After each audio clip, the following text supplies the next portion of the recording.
Hay una frase que me interesaría que acuñaras porque a mí me abrió la mente a una nueva revelación de Dios. Literalmente. Yo hubiese dado cualquier cosa porque cuando yo era mucho más jovencito alguien me lo predicara. Lastimosamente me tocó mi peregrinar cristiano en iglesias cuyos predicadores siempre decían todo lo contrario y condenaban las equivocaciones como algo irreparable. Decían que los tropiezos eran irreversibles y entonces yo me fui forjando como hombre, me abrí paso en el mundo de los predicadores con una adversidad tal que siempre pensaba, a la primera que me equivoque, Dios me va a liquidar. Y la frase que quiero que acuñes es que a veces las caídas dramáticas, los tropiezos que te haya tocado dar en la vida pueden resultar en victorias también dramáticas. Tú dices, me estás diciendo que yo voy a tropezar y que Dios un tropiezo lo puede convertir en una victoria. Sí, exactamente eso es lo que trato de decir. Que hay caídas que son tan dramáticas como el destino y la victoria que esa caída libera. En las Olimpiadas del 2016, justamente en Brasil, Río de Janeiro, había una corredora de las Bahamas que se llama Shauna Miller. Ella se presentó en las Olimpiadas de Río de Janeiro para correr los 400 metros llanos. Quien luego ve su historia, que está disponible en la red, descubrirá que Shauna Miller es una muchacha que no tenía un gran background como corredora, pero sin embargo se preparó muy duramente porque ella quería demostrarle a sus padres, a sus seres queridos, que podía lograr la medalla de oro. Así que ella corre desesperadamente, se nota el atletismo en sus piernas, su actitud en querer llegar a la meta, y de pronto aparece otra corredora en escena que se llama Allyson Phoenix, que es estadounidense, que quería batir su propio récord de ganar 4 medallas de oro consecutivas. Esta sí, tiene una performance, tiene un atletismo, tiene una preparación que Shauna Miller no tiene. Y entonces empieza, no a sacarle ventaja, pero se pone cabeza a cabeza. Todo el mundo está mirando eso en los 5 continentes. No sé por quién le va a cada uno, pero uno tiende a poner el corazón en Shauna Miller, que es la novata, que es no la más débil, pero la que nunca ganó una medalla hasta ahora.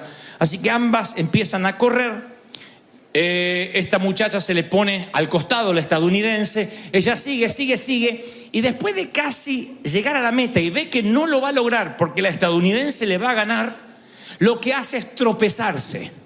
Justo cuando está allí en la meta, ella cree que lo echó todo a perder, pero el resultado va a ser diametralmente opuesto a lo que ella piensa o imagina. La cosa es que el tropiezo hace que gane la medalla por 7 centésimas. O sea que si no se hubiese tropezado, perdía la carrera. Con el tropiezo gana y llega a la meta. Y cuando ella descubre, porque dicen por los parlantes que ganó por 7 centésimas, ahí es cuando mucha gente en el ámbito del deporte acuña la frase que las caídas dramáticas a veces ocasionan justamente victorias dramáticas. No es el método más ortodoxo. Ella no ganó el oro de la manera más tradicional, pero su caída hacia adelante, aunque sea 7 centésimas, hizo que en lugar de colocarse en su cuello la medalla de plata, se colocara la medalla de oro, y esto dio la vuelta al mundo. Y por eso, cuando ayer le preguntaba al Señor qué quería que te dijera hoy, el Señor me hablaba sobre caer hacia adelante. Así se titula este mensaje, caer hacia adelante, que es cuando uno tropieza, no entiende el propósito del tropiezo, pero esa caída, ese hierro, esa frustración en realidad está liberando un destino. Tú estás diciendo, no me digas que una caída me va a ser de bendición. Y yo digo que sí, lo he experimentado y lo sigo experimentando a diario en mi vida. Hace muchos años atrás yo pensé que iba a hacer una carrera comercial como vendedor. Era muy buen vendedor y pronto fui el gerente de venta más joven de la compañía. Y yo, si me preguntabas en ese momento, ¿qué ves en tu futuro? Yo decía, voy a ser el CEO de la compañía. Si a los 21 soy gerente en un mall y tengo 5 empleados a mi cargo. Cuando tenga 30 voy a hacer una gran carrera y capaz que ahí dedico mi vida a servir al Señor. Pero Dios tenía planificado un tropiezo en mi carrera. Porque cuando uno se tropieza y cuando cae, uno cree que sale del camino, pero en realidad Dios nos saca del camino propio para meternos en su propio camino. No lo vemos así. Recuerdo que una mañana, de buenas a primeras, me veo envuelto en una acusación injusta. Vendíamos instrumentos musicales y me acusaron de hacer un desfalco a la compañía por muchos miles de dólares. El dueño de la compañía me dijo que me llevaba preso o que podía renunciar sin derecho a pago. Obviamente yo renuncié, ni lo pensé. Con 21 años en la cárcel iba a ser como Bambi en la selva, yo no iba a sobrevivir. Así que dije, no, yo quiero renunciar. Y me sentí tan avergonzado. Porque todos los compañeros decían, ¿cómo robaste? No, es que yo no robé. Pero ¿cómo? Algunos hasta decían, pero ¿y tú eras cristiano? Así que avergonzado, yo me acuerdo que se me puso la cara roja, azul, de todos colores. Y me fui de la compañía. Y yo quería irme del país. Yo quería irme del continente. Agradezco que Dios no permitió que existieran las redes sociales en ese entonces hasta que yo no pasara ese tropiezo. Estaba ahí Bill Gates queriendo inventar algo y dijo, no, que mi hijo todavía tiene que tropezar. Si no me hubiesen liquidado. Y yo sentía literalmente que no me iba a levantar más. Recuerdo esos meses, que fue casi un año y tanto, pensando que yo no me iba a reponer jamás. Si tuviéramos una máquina del tiempo y vamos a entrevistarme a mí cuando yo tengo 21 años, en este mismo instante que me acaban de despedir, o 1 o 2 meses después, y me dice, ¿qué piensas de esto? Yo te diré, en primer lugar, que estoy muy enojado con Dios. Dios pudo haberlo evitado, Dios pudo habérmelo dicho, Dios pudo haberme alertado. En segundo lugar, pienso que jamás Dios me va a usar. Dios no usa a ladrones, no cuando ya conoces el Evangelio y te acusan de algo así. En tercer lugar, ¿cómo me voy a reivindicar? ¿Cómo la gente va a saber que yo soy inocente si donde voy me dice, ¿vos te echaron de ahí? La gente, yo sentía que todo el mundo me conocía, que de eso no me iba a poder levantar más. Y si a los 21 años me dice, traza una línea hacia el futuro, ¿a dónde te lleva este tropiezo? Yo hubiese dicho, no me llega a ninguna parte, el infierno me lleva, pero no me lleva a ninguna parte. Hoy, que han pasado algunos años, si trazo una línea de puntos hacia atrás, me lleva exactamente a ese lugar.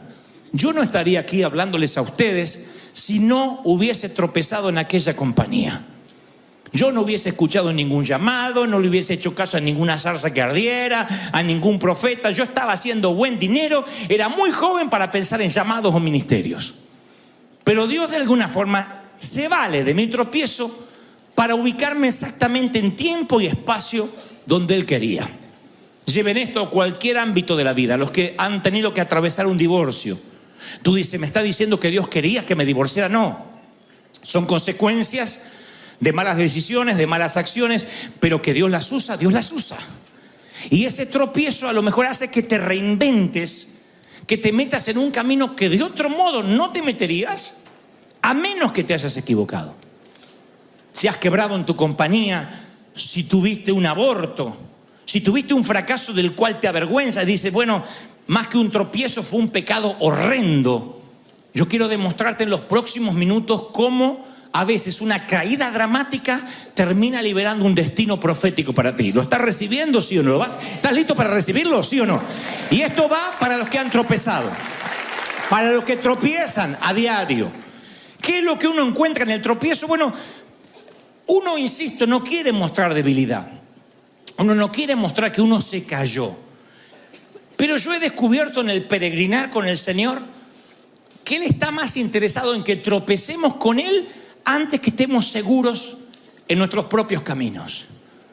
Es algo que me costó entender. Por eso dije al principio, lo que hubiese dado porque un predicador me dijera esto cuando yo era más pibe, más chamaco. Pero nunca me lo dijeron. A mí me decían que los tropiezos me quitaban puntos, como te pasa en la licencia de conducir. Chocas, te quitan puntos, te sube el seguro. Yo sentía que con Dios era igual. Cada tropiezo me quitaban puntos de la cruz y me subía la cuota para entrar al cielo. Sentía cada vez que me equivoco, cada debilidad, cada vez que caigo en un pecado, cada vez que pienso lo que no tengo que pensar, ¡pum!, me quitan puntos. Y Dios cada vez me ama un poquito menos. Lo tenía en el subconsciente, porque la tradición me enseñó eso. Me decían, tú mantente derecho, tan pronto caiga, estarás en serios problemas. Entonces uno va por la vida tratando de no caer, tratando de no salir del camino. E insisto, cuando uno sale del camino, a veces es un tropiezo que Dios permite porque está dispuesto a desatar un destino. Tal vez hay gente viviendo en este país que si no hubiese tropezado en su país, no estarías acá escuchando esta bendición esta mañana. Ese camino alterno, tú dices, bueno, fue el plan B porque el plan A me salió mal. Y Dios dice, no, yo sabía que el plan A te iba a salir mal porque no estaba en tu A, yo estaba en tu plan B, esperándote en el camino del costado para abrir sendas donde no hay, caminos donde no había. Y a mí me costó muchos años de terapia espiritual entender esto. Porque uno dice, tropiezo y ya está, me cierro. Y de pronto entendí que la iglesia está llena de corazones que han sido rotos, pero que deciden darse una nueva oportunidad para amar. Alguien que enviudó vuelve a creer en el amor. Alguien que perdió un hijo y dijo, nunca más voy a parir hijos. Una vez una dama me dijo, perdí un bebé y ese es debut y despedida, yo no voy a volver a sufrir. Tuvo 3 hijos más después, pero queridos, buscados, porque tenía tanto amor para dar que no permitió ni siquiera que la muerte, ni el tropiezo de la muerte determinara su futuro. Hay gente que ha tocado fondo y acá me están escuchando, no tienes que levantar la mano, pero yo sé que hay muchos que han tocado fondo. Y puedes hasta recordar la temporada en que tocaste fondo. Meses, años en que estabas tocando fondo en los sentimientos, en el alma, en que veías como tu matrimonio se destruía, en que veías como tus hijos se perdían, otros veían que la enfermedad deterioraba tu salud a diario y cada vez que te veías al espejo te veías más viejo, más acabada, más terminado, lo que sea. Y tú dices, wow, recuerdo esa etapa y pensé que de esa no salía. Y sin embargo estás acá. Tú dices, pero ¿cómo fue que salí? Es que hay una fortaleza interior que Dios solo desarrolla cuando tropiezas.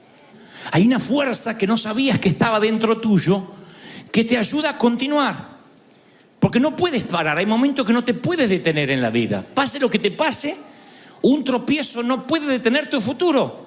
Es como la mamá que está pariendo y ahí en la sala de parto de pronto dice, no, mucho dolor, déjelo, mucha fatiga, déjelo adentro, unos meses más. No, cuando hay que dar a luz, hay que dar a luz. Y la vida es muy similar a los dolores de parto. Hay dolores que dicen, no, me va a matar. Viene el respiro y viene el dolor otra vez. Pero eso lo que termina significando en un destino, en algo que no hubiese ocurrido si no hubieses pasado por ese valle de dolor. Entonces a veces el tropiezo, insisto con esto, haya una fuerza diferente que no sabías que estaba. Te envuelve, te lanza más allá de lo que la lógica o el dolor puede entender. Es una fuerza que yo la he visto en viudos, en padres que perdieron hijos, que eso no tiene nombre. Lo he visto en enfermos de cáncer. A veces he ido a visitar gente que está en el lecho literalmente desahuciado, en el lecho de muerte, y tienen una fuerza sobrenatural que yo salgo bendecido y con fe. Ir al que iba a visitar. Y sin embargo hay una fuerza que me dice, yo no sé de dónde, pero siento que Dios me va a sacar de esto. Es la fuerza que aparece tal cual la describe Isaías 40:30. Los que confían en el Señor encontrarán nueva fuerza, volarán como alas de águila, correrán y no se cansarán, caminarán y no se fatigarán. ¡Aleluya! ¡Wow! Ese es el secreto de la juventud. ¿Qué tomas? Isaías 40:30. Isaías 40:30 te revitaliza, te da nueva energía, nuevas fuerzas. Ahora, la fortaleza no es la única parte del plan de Dios que viene como resultado del proceso. Es la confianza que adquieres. Es como un seguro que Dios tiene, que está en las Escrituras. Esto es lo que Él hace. Él coloca un buró, un equipo de ángeles, contrata ángeles para que tu pie no tropiece en piedra. Dice, si haces del Señor tu refugio, ninguna plaga se acercará a tu hogar. Él va a ordenar ángeles que vayan donde tú vayas, te van a sostener para que tu pie no tropiece. ¡Aleluya! Ahora, imagínense si nosotros pudiéramos vivir con esa confianza. Si nosotros pudiéramos decir, bueno, me levanto todos los días y si tropiezo o si me equivoco, el Señor me vuelve a levantar. No estoy diciendo, peca, total, no importa. No, esto va para gente madura o que quiere madurar. Imagínate levantarte a la mañana y decir, todo está en juego. Podría perder la casa, podría, aunque juré amor eterno frente al altar, podría terminar mi matrimonio. Mi jefe podría despedirme, podría perder los papeles porque Trump se levantó más torcido que de costumbre. Pero nunca, jamás haga lo que haga, estará en juego el amor que Dios siente por mí. Yo soy su hijo. ¡Wow!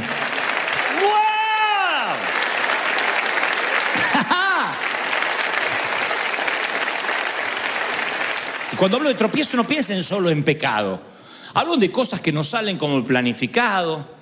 Negocios que se caen, relaciones que se quiebran, amistades que no perduran, cosas que decimos cuando debimos callar y cosas que callamos cuando debimos hablar. Esos son los tropiezos de la vida y pasan. Y creer que porque tenemos al Señor no vendrán las tormentas, lo he dicho tantas veces, es una falacia. Las tormentas van a venir, nadie se escapa del proceso. Entonces este es un buen momento, en primer lugar, para decir, bueno, yo voy a mirar mi viaje por la vida y voy a adoptar una perspectiva distinta de aquel que yo hasta ahora llamé fracaso. Porque a lo mejor aquello que hasta el día de hoy cargas como mi fracaso fue lo que determinó que hoy estuvieras acá con otro carácter, con otra fuerza. Tal vez no hubiese formado esta familia si no te hubiese ocurrido allá aquello.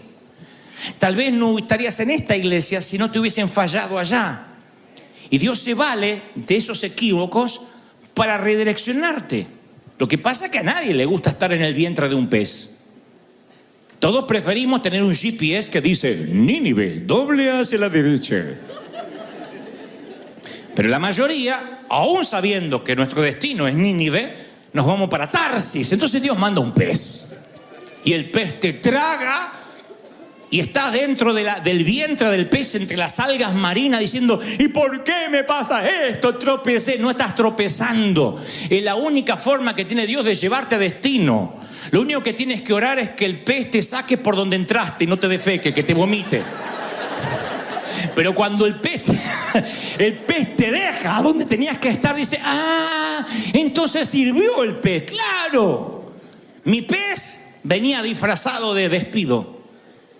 El tuyo a lo mejor venía disfrazado de traición, desdén, de enfermedad, de hospital. No sé. Pero estoy convencido que esos tropiezos, cuando aún te quedas tapándote la cara con la vergüenza de no haber llegado, siempre terminan en una victoria dramática, siempre desatan un destino. Veo a David pasando, al rey David pasando por ese proceso.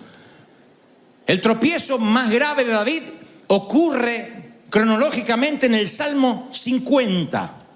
Cuando termina el Salmo 50 es que presuntamente él peca deliberadamente. Y el Salmo 51 ya habla del arrepentimiento. Del Salmo 51 en adelante escribe las mayores trovas, las mayores poesías, las mejores prosas que jamás un poeta haya esgrimido, jamás, están luego que David tropezó. Yo lo hubiese descartado, yo no le hubiese publicado un mísero libro a ese pecador. Dios no solo le publica un libro, sino que decide ponerlo en el canon bíblico para que hoy lo tengamos a través de los miles de años. Lo que un hombre que tropezó sigue escribiendo, inspirado por el Espíritu Santo. ¡Aleluya! Y claro, hay tropiezos, decía yo hoy, que están por encima del rango de lo que yo estoy contando. Entonces, déjenme que sea bien sórdido y les cuento esta historia real. Jessica tenía 9 años cuando tropezó con un dolor de esos inimaginables. El hombre al cual escogió su madre como nuevo esposo, llamado Jim, ella nunca se imaginó que sería quien violara su inocencia, su intimidad y la abusara repetidamente a los pocos meses de haber entrado al hogar de su madre. Esta niña vivió ese infierno por 3 años, calladamente se aguantó el abuso como la mayoría lo hace, rogando cada noche que esa fuera una noche de tregua, que él no entrara. Un día en la escuela llega un grupo, una fundación que hace una obra de marionetas y con las marionetas se las arreglan para hacerle entender a los niños que si están viviendo algún abuso deben denunciarlo a un mayor. Y ella se encuentra, la niña con 9 años, con una fortaleza que no tuvo en los últimos 3.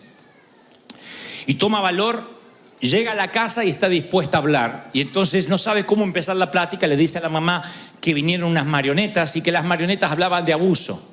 La madre, sin sospechar lo que ocurría bajo su propio techo, con cierto desdén, mientras que cocina, le dice a la hija: pero supongo que tú nunca viviste algo así. Y la hija hace un silencio, la madre deja de cocinar, la mira a los ojos y ella solo logra decir, con una agonía que salía de lo profundo de su alma, solo 3 letras: Jim. En menos de minutos, Jim estaba con las maletas fuera, obviamente. Pero los detalles, la rabia, la sordidez de lo ocurrido, el quebranto se quedarían enjaulados en el corazón de la niña por muchos años más.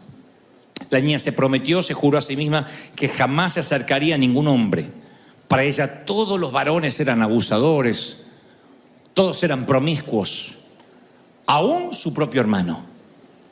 Y decidió abrirse paso como pudiera a los tumbos, con ese dolor que solo los que han pasado por esa amarga estación de la vida saben lo que se siente. Un día es invitada a una iglesia por una amiga y va por cumplir, pero cuando llega a la congregación el pastor habla de un Dios que puede valerse de un tropiezo, aún de esos amargos que parece que no tienen redención, para crear una nueva historia. Y ella dijo: ¿por qué no? Y recibió a Cristo en su corazón. Ella dirá al poco tiempo en un libro de los tantos que escribirá que Dios esa mañana sanó su alma de una manera que ella jamás lo hubiese imaginado. Y en lugar de vivir lamentándose por el dolor, lo capitalizó. Y creó una de las fundaciones actualmente, una de las más importantes en ayudar a niños que están sufriendo abuso. Y cuando escribe en su libro su experiencia, ella lo pone de esta forma: si yo tuviera que ir a buscar a la niña que fui otra vez, estoy seguro que permitiría que le pase lo que me pasó. No estoy diciendo que me alegra lo que me haya pasado. Lo que estoy diciendo es que tenemos un Dios que del pozo más oscuro, de la cisterna donde te hayan vendido, te puede llevar al lugar más alto y te puede hacer canal de bendición para el resto.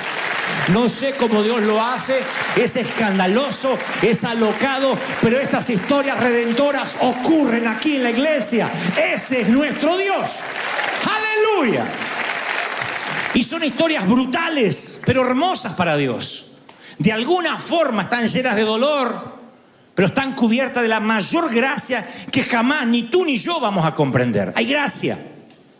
Y yo digo, la iglesia de Cristo debería celebrar estas historias. No alegrarse de lo que pasó, pero celebrar a la gente rota que Dios decide usar. En vez de condenarla, divorciada, separado, viudo, huérfano, caído de la fe, apartado, fumador, alcohólico. Esos son los rótulos que la iglesia, no Satanás, la iglesia nos ha puesto. A mí me han llenado de rótulos: apóstata, ecuménico, payaso, un montón de etiquetas que la iglesia se empeña en ponerme para acallar el mensaje de la gracia. Pero por Dios, la gracia siempre vence la ley. La gracia siempre permanece. Nadie puede ir en contra de la cruz. ¡Aleluya! ¿Lo están recibiendo? Y yo quiero que esta sea una iglesia que se alegre por las personas imperfectas, no las más populares. Que veamos esta suerte de teología del tropiezo como una bendición de Dios. Insisto, no estoy diciendo peca y a Dios no le importará, porque al cabo no solo hablo de pecado, hablo de cualquier cosa cosa que te haya pasado en la vida, cualquier infortunio que te haya tocado vivir, Dios se las arregla para reinventarte otra vez. Yo doy crédito de eso. Y algunos tal vez estén tratando de enterrar su tropiezo. No, eso no pasó. No quiero que me lo vuelvan a repetir. Por Dios, si Rebeca pudo capitalizar lo que le pasó ayudando a otras, tal vez no te tengas que olvidar del tropiezo. ¿Qué tal si lo que Dios quería es que no te olvides de que caíste? Si nunca experimentaste gracia de Dios, sueles salir con un garrote a pegarle a la gente porque tú te manejas por ley. Hasta que un día tienes que experimentar la gracia en carne propia y entonces entiendes a todo el mundo. Pero si tú nunca pasaste por un matrimonio deshecho, tú vas a condenar a cualquiera que solo piense en el divorcio.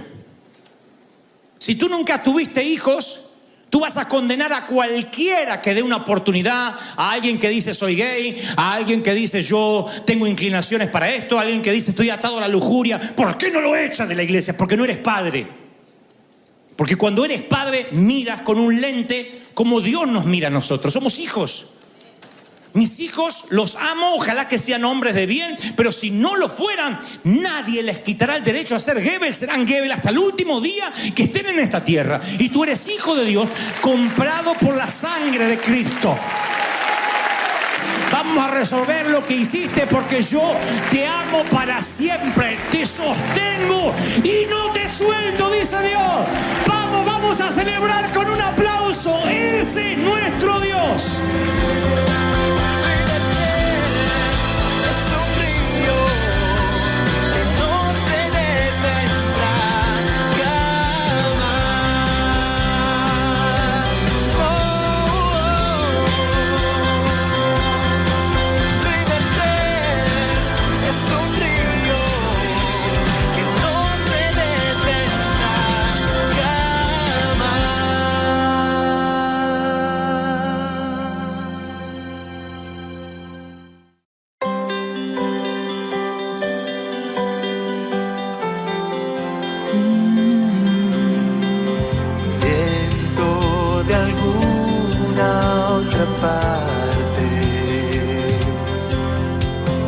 Llama no se apagará. Es un río que no se detiene. El arca por fin está en casa. El rey ha venido a morar. El avivamiento en calle Broadway. River Jet es un río que no se detendrá jamás.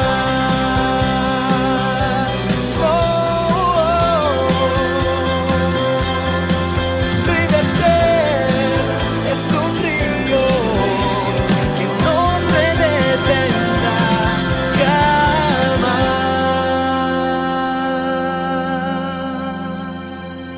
Hace 24 años atrás, casi 25, éramos padres por primera vez y yo me había interiorizado cómo iba a ser el parto y tenía algo a favor, que era que el obstetra o quien iba a operar de partero, de obstetra, de ginecólogo en este caso, es un amigo de muchos años que se dedicó a la rama de la medicina, a la ginecología, etcétera. Así que él me dijo, Dante, quédate tranquilo, Liliana, quédense tranquilos, que yo voy a ser quien esté en ese momento tan sagrado y tan especial. Así que eso hizo que yo pudiera entrar a la sala de parto antes que lo convenido, que hiciera muchas preguntas. Al fin y al cabo estaba con mi amigo, ¿no es cierto? La que sufría era Liliana, pero yo estaba distendido y estaba con mi amigo. Entonces se dispuso a hacer su trabajo. No sin antes yo le preguntara si tenía los implementos necesarios por si yo me desmayara, una cama preparada, una sala para pasar la semana, si algo me pasaba. Empieza el tema del parto, empieza lo que se supone debía ser algo normal. Lo vi muy relajado al médico, me iba contando, dice, esto es pujar y vas a ver que en un ratito vas a ser papá y va a ser una sensación muy bonita. De pronto veo que la cara al médico se le cambia, noto preocupación. No obstante, la preocupación de él mira a su alrededor y las enfermeras parece que perciben algo que yo no me había dado cuenta y empiezan a moverse nerviosamente dentro de la sala. Miran los instrumentos, empiezan a medir, se preocupan, hablan con cierto código médico que yo no entiendo y le digo, Sergio, al médico, ¿está pasando algo? Tranquilo, lo vamos a resolver. No, pero yo quiero que me digas. Después te cuento, me dijo. Después te cuento, para un hispano, siendo argentino, es una inyección de adrenalina. ¿Cómo después te cuento? Ahora contame. Y me dice, no, después te cuento. Liliana dice, ¿qué pasa? Tranquila, mamá, ahora hay que empujar. Ahora no hay que hacer otra cosa. Preocúpate en empujar. El bebé tiene que salir. ¿Pero qué pasa? Puja, mamá, está todo bien, puja. No hubo explicación para nadie, pero yo noté que algo fuera de los rieles normales estaba ocurriendo. El bebé nace, Brian, hoy es nuestro director, así que nació, ahí está, dirigiendo. Por si esperaban otro final más trágico, no, está dirigiendo. Y cuando sale el bebé, tenía varias vueltas del cordón umbilical en derredor de su cuello. Y entonces lo empieza a desenredar. El bebé estaba morado, Brian no lloró, apenas nació no lloró. Liliana decía, ¿por qué no llora? Tranquila, mamá, tranquila. ¿Por qué no llora? Y le quitaba el cordón. Y luego nos enteraríamos que si se tardaba más tiempo, el cordón umbilical corta la llegada de oxígeno al cerebro y esos segundos son determinantes a que tenga una lesión cerebral de por vida. Una anomalía, una minusvalía física o mental que puede durarle toda la vida. Entonces, luego que pasó el susto, finalmente Brian empieza a llorar. Nos dicen, todo va a estar bien, haremos los estudios correspondientes, pero no los quise preocupar. Pero si no nos apuramos, si la mamá dejaba de pujar, pudimos haber tenido un problema más serio que simplemente el susto de esos 10 minutos más aterradores de nuestra vida. Hasta ahí la historia y ahora voy a conectar los puntos en un momento.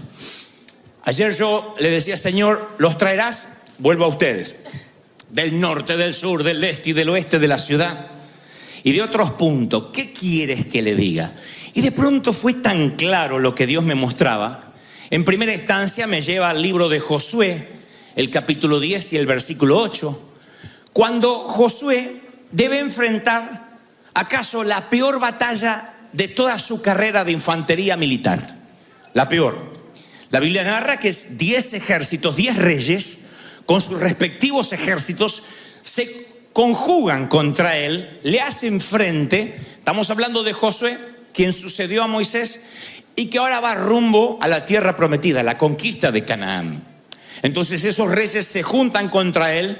Es el ejército que la Biblia describe como los amorreos.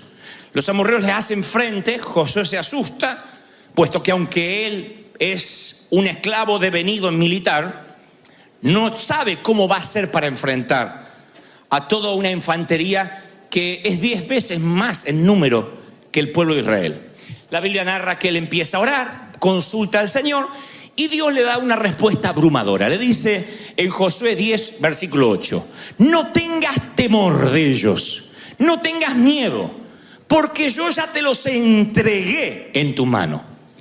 No es un tema menor el tiempo verbal. No dice te los voy a entregar, ya te los entregué. O sea que en mi ámbito espiritual tú ya tienes la victoria, Josué. Y agrega Dios, ninguno de ellos prevalecerá. En otras palabras, ninguno va a sobrevivir. Ni siquiera vas a tener que preocuparte por tomar rehenes. Van a morir todos. Y Josué vino a ellos de repente, continúa relatando la Biblia, habiendo subido toda la noche desde Gilgal. No se pierdan este detalle que no es menor. Vamos a retrotraernos de vuelta. Dios le dice, ya te di la victoria, te entregué los enemigos. Y ahí Josué no dice, bueno, entonces no hago nada. Si me entregaste la victoria, vamos a esperar que se mueran con una peste. que los pique una rata, los muerde una rata, las ratas no pican, qué sé yo, que se contagien de gripe, que por la mañana estén todos muertos y Dios ya me dijo que vamos a tener victoria. No, el tipo recibe la bendición de Dios, la promesa, y marcha toda la noche. Si Dios le prometió que le iba a dar la victoria, ¿por qué él marcha toda la noche?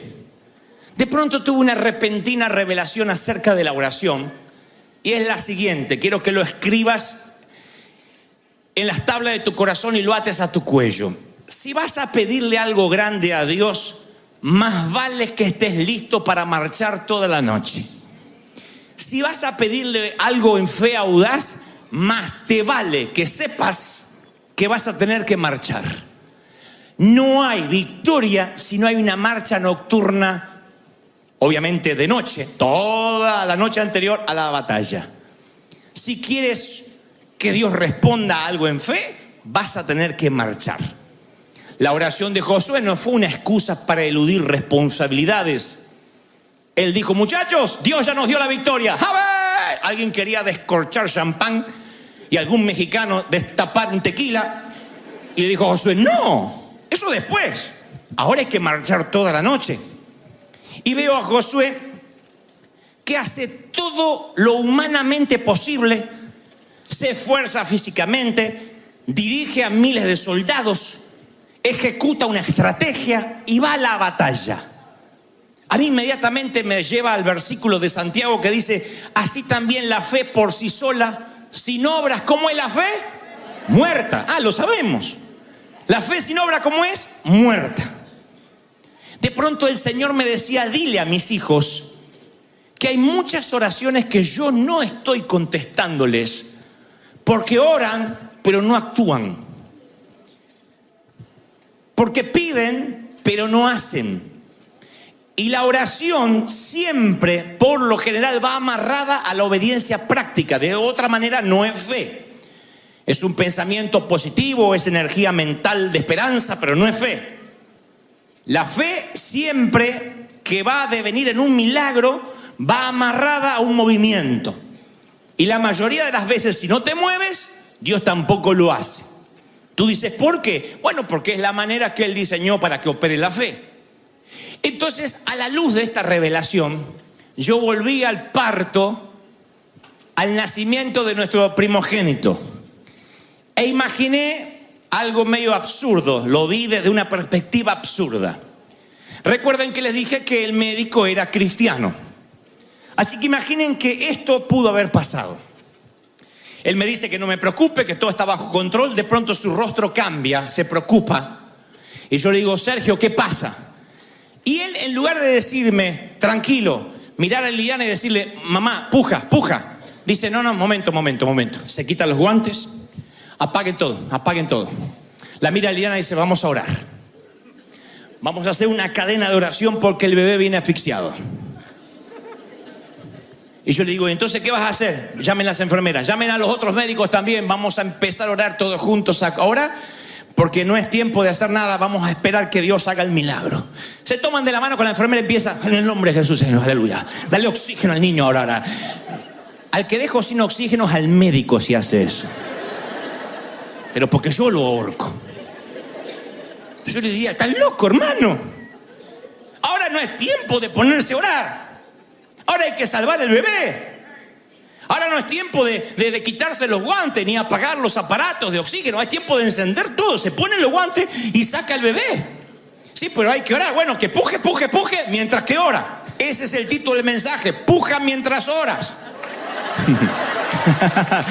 Puja mientras oras. Puja. Yo le diría: no, doctor, lo vamos a sacar ahora mismo. Nadie cree en la oración como yo. Hablas de fe, tienes al tipo correcto. Pero tú te pones los guantes y no vamos a detenernos a orar. Pujar, y si querés oramos entre pujo y pujo. Que haga en el nombre de Jesús. Que siga pujando. Puja mientras ora. La gente que tiene una fe audaz no se detiene a orar. Sí ora, pero mientras puja. En primer lugar, yo vuelvo a decir lo que he dicho hasta el hartazgo, aunque sea monotemático, que hay muchas cosas por las cuales no hay que orar. No hay que orar para cosechar, hay que sembrar, no hay que orar. Por mucho que diga, Señor, quiero cosechar, quiero cosechar, quiero cosechar. Si no siembra, no cosecha. El que no trabaja, que no coma. No hay que orar para saber más de la Biblia, hay que estudiar. Me enferma la pasividad de cuando alguien dice, y bueno, vamos a orar, yo no voy a hacer más nada, ahora depende de Dios. Hay mucha gente que se pone a orar, se queda quieta, si no pasa nada, dicen, se ve que hay que orar más. Y vuelve a orar, y vuelve a orar. Es una línea de pensamiento que sugiere que debemos orar y después esperar. Si Dios quiere, lo va a hacer. Si no lo quiere, no lo va a hacer. Pero orar es lo único que se puede hacer y la mayoría de las veces no es lo único que se puede hacer. Hay que orar a veces y prepararse. Hay que orar y pedirle a Dios que intervenga, pero hay que empezar cambios de vida, cambios en los paradigmas para que Dios pueda obrar. Podemos decirle al Señor que pelee por nosotros, pero después tenemos que tomar la espada y pelear. Las oraciones unen nuestras palabras llenas de fe con acciones llenas de audacia. Y es ahí cuando la fe tiene sentido. Josué no se puso a orar, bueno, mata a los enemigos. Él estaba pujando y orando. ¿Estoy siendo claro hasta ahí, sí o no? Tú dices, yo estoy orando para tener una pareja o un matrimonio mejor. Si tú no empujas, si tú no pujas, la oración no te va a cambiar el marido. Ni la esposa que elegiste. No voy a decir la que te tocó porque no te vino por sorteo en Las Vegas. Te la elegiste. No va a cambiar. Entonces hay gente que dice, yo estoy orando por mi marido. Una dama una vez me dijo, mientras que él duerme, yo le impongo manos y camino alrededor de la cama. Si no le cocinás, por mucho que le derribe los muros de Jericó, no estoy sugiriendo que la mujer nada más esté para cocinar. Los hombres también no se le caen las alianzas para cocinar. Máximo si los dos trabajan. Lo que trato de decir es que así también hay hombres que dicen, yo estoy orando para que mi mujer cambie ese carácter podrido que le tocó porque es Satanás en el nombre del Señor. Y si tú no dejas de ser machista, hay a veces unas actitudes machistas, como que si la mujer fuera una cosa. Cuando la mujer tiene una idea o se le ocurre algo, la miran con desdén o subestiman lo que dice como si hubiese dicho cualquier babosada. Ese machismo a veces termina esmerilando, termina drenando el amor, la pasión. Y un día la dama se harta. Y no son demonios. Es que oraste y no pujaste. Y se te abortó el sueño, se te murió el bebé. En este caso se te murió el matrimonio. Porque lo que hiciste fue querer llevar adelante como macho un matrimonio en vez de como hombre. Entonces cuando uno dice yo voy a dignificar mi matrimonio, ahí sí la oración tiene sentido. Si estás haciendo una oración por un empleo, en primer lugar no deberías quedarte en tu casa durmiendo. No puedes decir, bueno, yo ya anoche mandé muchos currículum por internet, ahora voy a dormir y que el Señor me sorprenda. No. Si vas a buscar trabajo en la medida de lo posible, si se puede, trata de ir personalmente. Ahora, tu oración es que Dios te ayude a salir de las deudas. Genial. Vas a tener que agarrar una calculadora y decir, a ver, estoy gastando de más. Lo digo en serio, uno tiene que analizar los números porque tiene que evaluar los daños, incorporar nuevos hábitos. El gran sabio de todos los tiempos decía, hay tiempo de sembrar y tiempo de cosechar, tiempo de reír y tiempo de llorar. Entonces yo creo que hay momentos en que uno dice, a ver, como Pablo, ¿yo puedo vivir en la abundancia? Todos creemos que sabemos vivir en la abundancia. ¿Quién no? Uno dice, no hay que aprender para eso. Pero no todos aprendemos rápido a vivir en la escasez después de haber experimentado cierta abundancia. Es muy difícil levantar un pie y hacer equilibrio sobre la roca hasta que baje el agua. A nuestros hijos les cuesta mucho entender eso, que a veces hay que cortar internet, que a veces se terminó el cable, que a veces se terminó la soda y hay que volver al agua.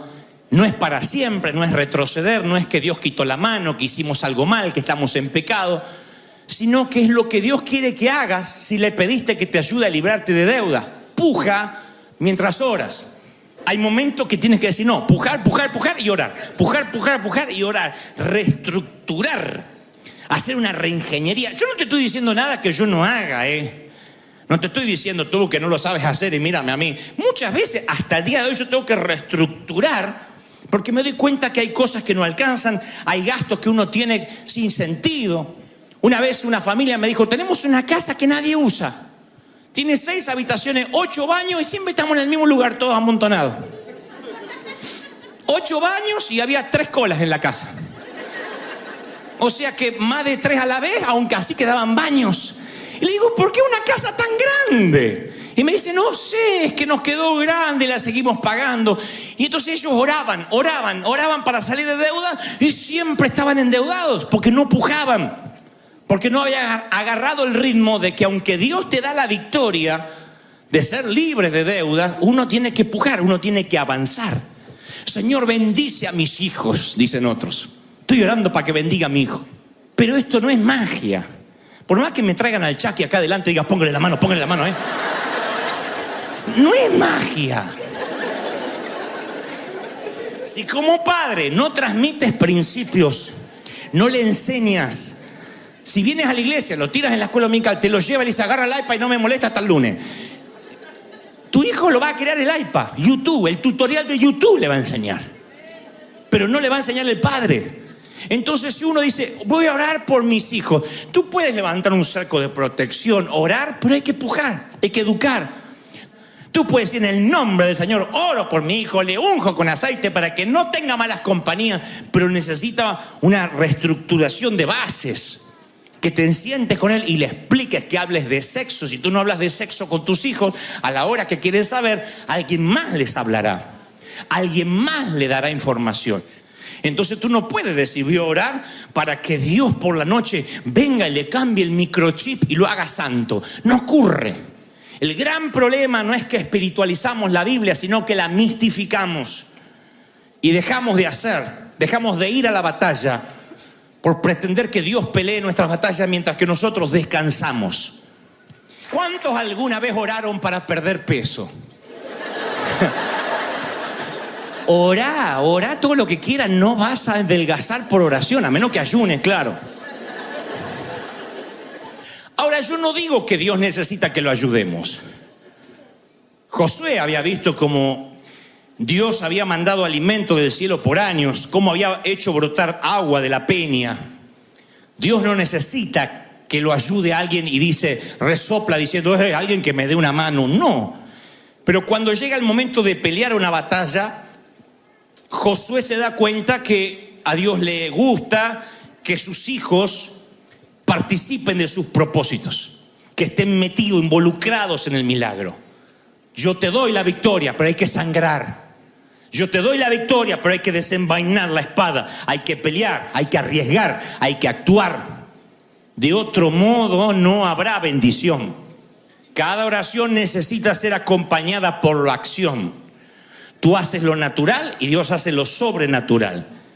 Y Dios me decía ayer, cuando imaginaba tu rostro y tu cara y que me prestabas atención, yo soñé con este momento.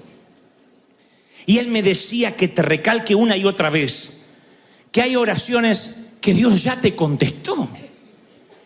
Y tú dices, si me las contestó, ¿por qué no lo veo? Porque no haces, porque no caminas. Ya te dio la victoria, pero no fuiste marchando toda la noche rumbo a ella. Dios ya plantó bandera, lo que tienes que hacer es tú caminar hacia ese destino. No hay otra forma. La vida ocurre mientras vives. Y en un momento te vas a encontrar con que el pasado murió mientras dormías, el presente lo tienes ahí y se acaba rápido, y el futuro está más allá, aún no lo tocas. Lo único que tenías era el hoy, y el tiempo es algo que no regresa. El tiempo es algo que no se puede reponer. Tú no puedes bajo ningún punto de vista, como digo siempre, congelar a tu niña a los 8 años y que te espere mientras que tú te haces una vida y un nombre para luego leerle un cuento 10 años después. 10 años después la niña tendrá 18 y no querrá escucharte. Tendrá otros que le lean cuentos. Si es que le leen cuentos. No puedes congelar a tus hijos y decir, mañana voy a jugar, en 20 años, solo espérenme que voy a volar. Y al regreso pretender encontrar en tu pista de aterrizaje a los que algún día estaban contigo, esperándote a que tú regreses. No puede ser así, la vida no da tregua. La vida pasa muy rápido. Entonces tú tienes que activar, pujar, porque se te mueren sueños a diario. No estoy hablando que a lo mejor se te murió el sueño de ser bailarina profesional. Hablamos de los sueños cotidianos que se abortan día a día. Pensabas visitar a alguien y dijiste mañana. Pensabas comenzar una dieta y dijiste el lunes. Y la vida la vamos procrastinando. El tiempo es un gran timador. Es un gran embustero. Nos hace creer que podemos hacer mañana las cosas que debimos haber hecho ayer. Y un día nos damos cuenta, mientras que tenemos granos de arena en las manos, y como granos de arena se nos va el tiempo, nos damos cuenta que estamos viejos, que estamos grandes, y que lo que podíamos hacer con otra fuerza, con otra vista, con otra aptitud mental, ya no lo podemos hacer, que nos va limitando esta caja. Y nos empezamos a arrepentir, como mi amigo Pablo, que tenía tanto para darle al mundo y el mundo jamás lo oirá. Jamás alguien leerá un libro de él ni escuchará sus mensajes. Supongo que piensa que todavía soy un pésimo predicador, pero por lo menos lo he intentado. Por lo menos he salido. Por lo menos tuve claro la diferencia entre la esperanza y la fe. Él saboteó su propio destino y yo activé mi destino por medio de la ejecución de la fe. Entonces, mi querido, la esperanza es un deseo, la fe es una demostración. Esperanza tenemos todo el mundo queremos predicar a las naciones, hacer misiones, ser ricos, ser buena gente. ¿Cuántos lo van a hacer? La esperanza quiere que algo suceda, la fe hace que eso suceda. La esperanza son los planos, la fe es el contratista. La esperanza simplemente es el proyecto, la fe es empezar el proyecto. ¿Es difícil? Claro que es difícil. Porque cuando empiezas, podrías fracasar. Y esa es parte de la ecuación. Pero sería terrorífico que quedes soltero, sola, que no emprendas nunca la compañía, que toda la vida seas un empleado. Y no digo que ser empleado sea malo, pero ¿qué tal si Dios te tenía por cabeza y nunca te animaste? Y venías en la cadena de los 7 días y dejabas de ser cola para ser cabeza y orabas por tu tierra y decías las palabras correctas, levantabas y flameabas tu herramienta y luego ibas otra vez a esa misma ratonera a maldecir el mísero salario diciendo algún día Dios me quitará de ahí. Dios no te sacará de ahí. No hasta que tomes la decisión de decir transformo el plano en fe, en algo que se pueda palpar, lo tengo que hacer.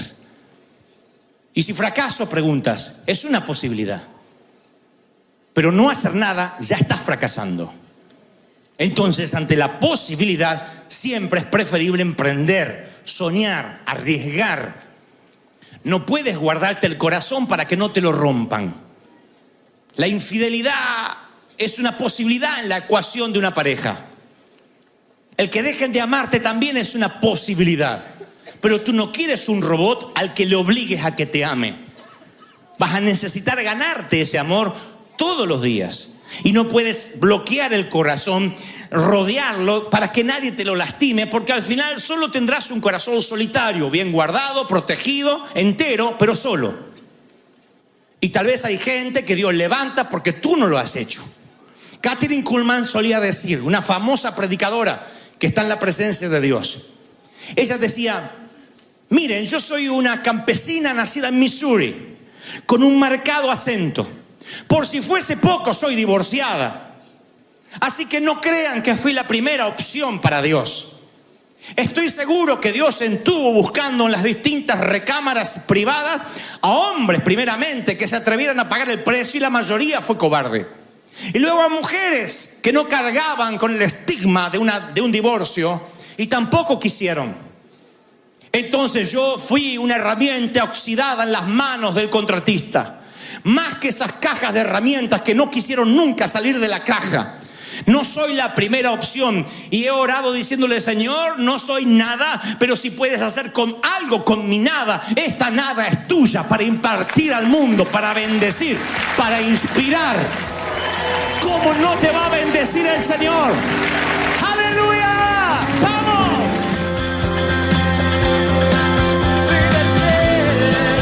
Es un río que no se detendrá jamás.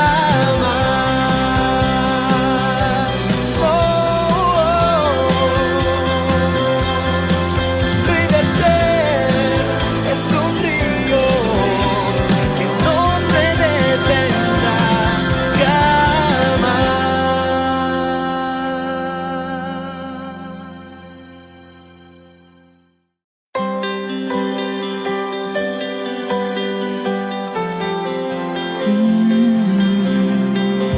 Viento de alguna otra parte, la llama no se apagará. Es un río que no se detiene,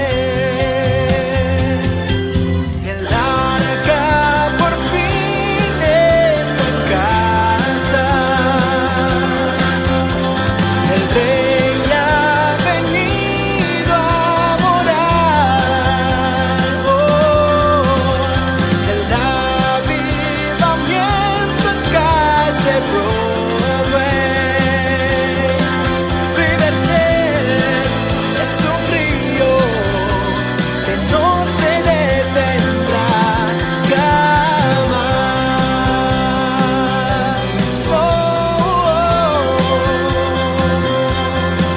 River Church es un río que no se detendrá jamás.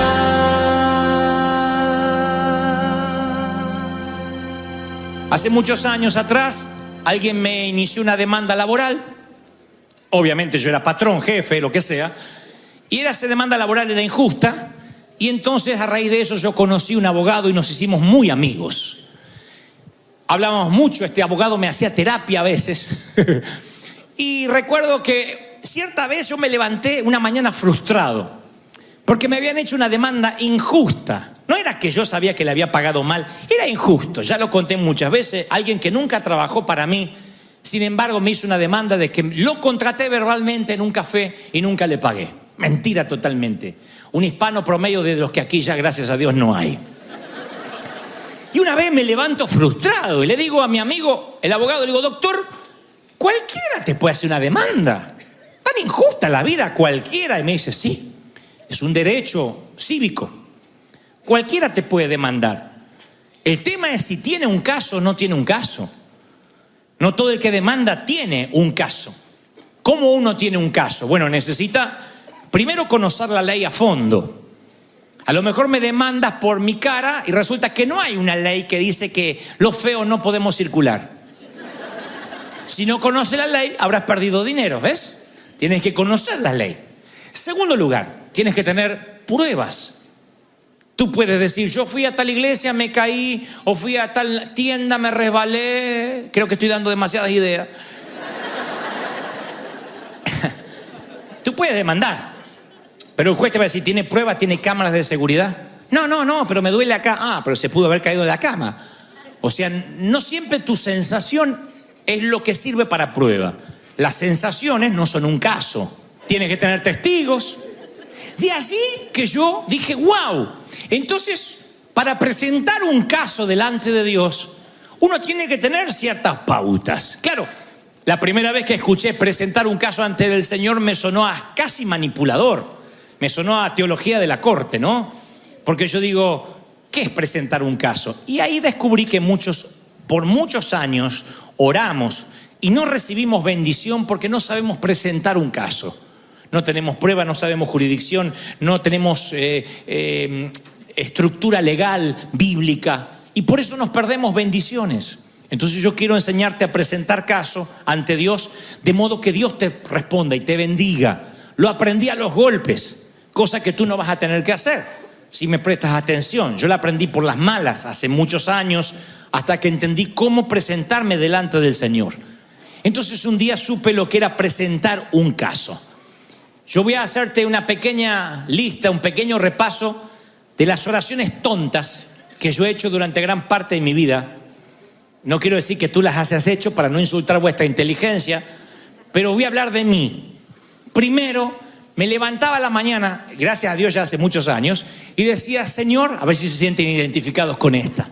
Señor, acompáñame en este día.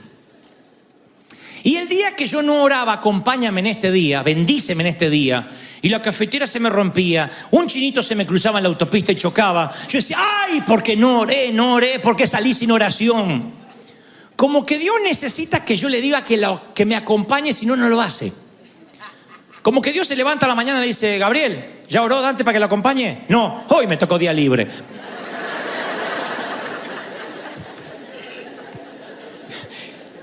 Es un relleno, porque dice que Dios llena todo, los cielos y la tierra, y los que tenemos a Cristo en el corazón, el Espíritu Santo vive dentro nuestro hasta cuando duerme, todo el tiempo, full time. Entonces, bendíceme en este día, acompáñame en este día, es una redundancia.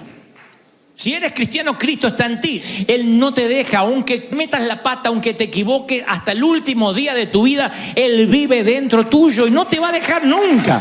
¿Sí? No tienes que decirle: acompáñame. Sigo con la serie de oraciones tontas que yo hacía. A ver si se identifican con esta. Señor, si es tu voluntad. Es como que la oración es oficial cuando le metemos esa frase. Si no, no es oficial.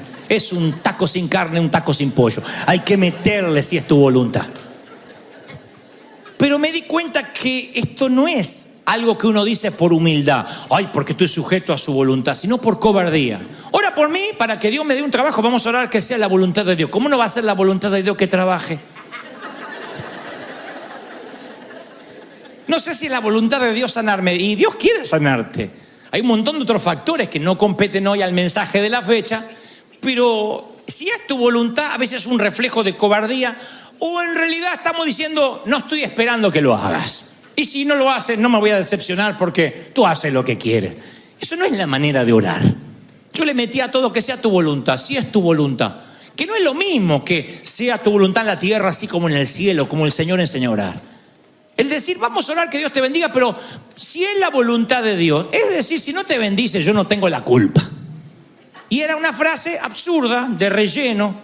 Entonces, ¿me creerías si yo te dijera que aunque tengas años de cristiano, hay una manera nueva para nosotros, porque es tan antigua como la Biblia, pero una manera distinta que va a ayudarte a que tu vida de oración cambie radicalmente y produzcas milagros donde las redes se te rompan, donde haya canastas llenas que sobren? ¿Estás dispuesto a creer algo nuevo esta tarde, sí o no? No, ¿sí o no? Moisés, un día Dios le dice: voy a matar a todos los israelitas, porque mientras que tú estabas en el monte conmigo, estos sinvergüenzas se hicieron un becerro de oro. ¿Qué hace Moisés? Que sea tu voluntad. Mátalo, Señor. Pero Moisés no ora así. Él presenta un caso. Él le dice: no, Señor, porque ¿qué dirán en los pueblos? De que nos sacaste de Egipto para hacernos morir. ¿Cómo va a quedar tu nombre, tu reputación? ¿Qué dirán de este Jehová? Además, tú prometiste, y presenta casos. Y Dios dice: ok, le presenta un caso con prueba, no es una sensación. Se para ante Dios y dice: esto es lo que tú deberías hacer, Señor, porque mira, tú lo prometiste, reclama una promesa del Señor. No van a ver nunca un apóstol del Señor parándose ante un enfermo y diciendo: vamos a orar si es la voluntad. Si la lepra te sigue, capaz que era la voluntad que te quedes leproso. Ellos sanaban, daban orden y esperaban milagros. Elías ora Y el resultado de su oración son 3 años donde no llueve, 3 años y medio donde hay sequía, por su oración. Y él dijo, hasta que yo no vuelva a orar, acá no llueve. Ahora voy a las Escrituras, y estas oraciones no son las anormales. No es que esta gente era la excepción, y estos tipos eran X-Men, gente privilegiada. La palabra dice que eran hombres con pasiones iguales a las nuestras. Y lastimosamente la iglesia tomó como que estos milagros fueron excepcionales. Esta manera de orar era única. La nuestra es la normal. Y no, esto debió ser lo normal. En algún momento nos detuvimos y pensamos que esto quedaba entre las páginas de la Biblia y no era para nosotros. Esa es la tragedia de nuestros días.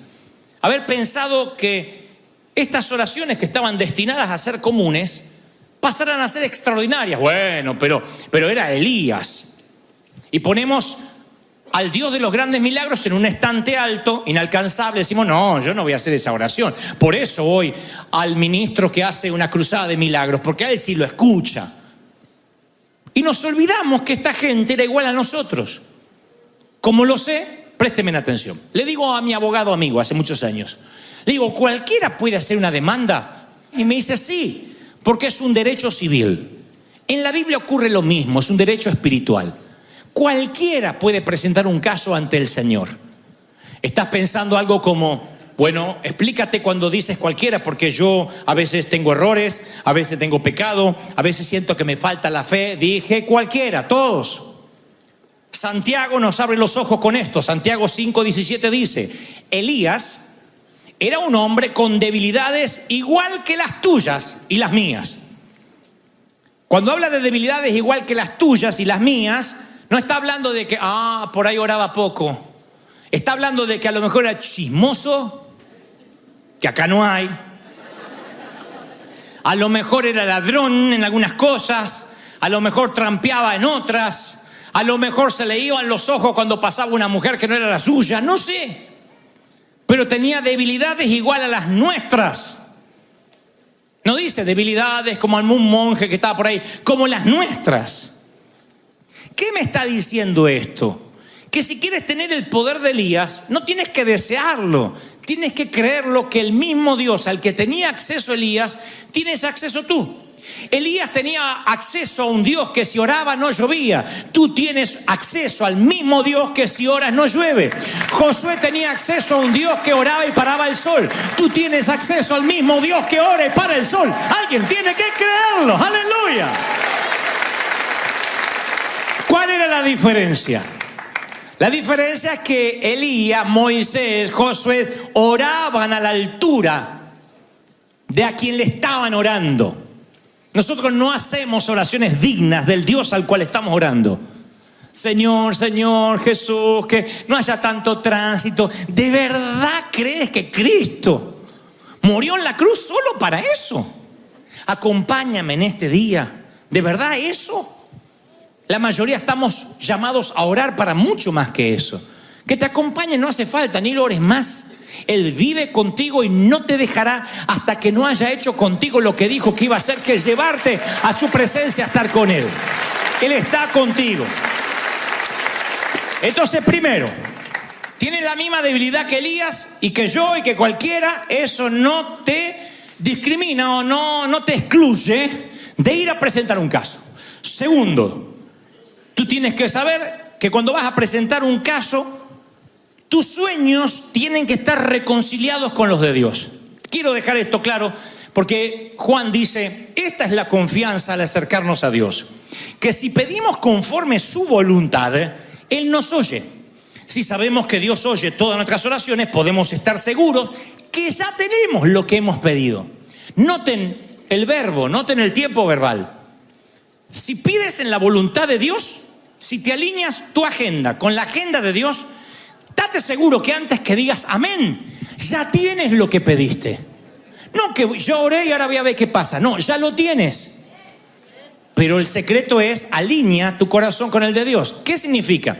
Que cuando tú pides prosperidad, Dios conoce tu corazón. Dios sabe si lo que quieres es vivir solamente mejor o quieres tener dinero para invertir, para sembrar y para bendecir. Si alineas tu corazón con el de Dios, no te va a faltar nada, vas a tener para dar. Dice la palabra, no pedirás prestado, prestarás a las naciones. Pero para eso Dios tiene que ver tu corazón, tus motivaciones. Si tu motivación es correcta, va a fluir dinero siempre en tus manos. Siempre. Dios te va a bendecir. Si tu motivación es incorrecta, estás trabajando para tu propia agenda. Porque este mensaje mal interpretado es que la gente sale de acá y dice, quiero que me aparezcan milagrosamente 8 millones de dólares en la cuenta. Y lo creo y lo presento delante de Dios. No. Dios no es un genio de la lámpara. Eso es una fantasía.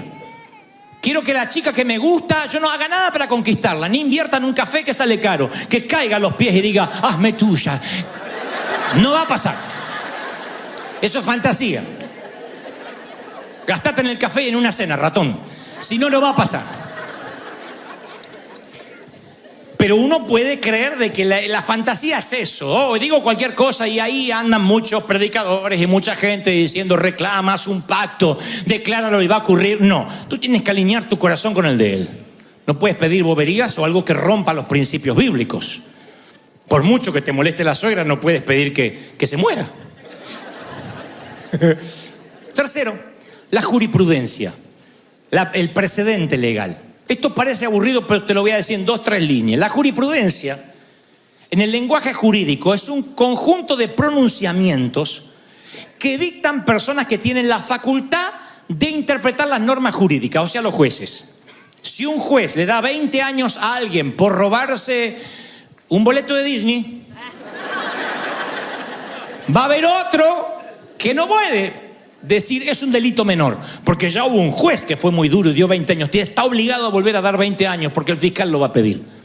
¿Me expliqué bien? ¿Sí? Se llama precedente legal. La Biblia es un libro, yo ya lo dije una vez, de precedentes legales. Josué ora para que se detenga el sol y va a buscar los precedentes legales. Dice, Señor, tú le dijiste a Abraham, a Isaac, tú le dijiste a los profetas, tú dijiste que nos ibas a bendecir. Lo mismo que hace Moisés. Yo reclamo la bendición que está acá. Tú dijiste que nos ibas a bendecir. Lo dijiste acá. Los profetas cambian, las culturas cambian, podemos ser hispanos, anglos, chinos, podemos ser cualquier otra nacionalidad, pero Dios es el mismo, está en el mismo trono. Dios sigue haciendo los mismos milagros.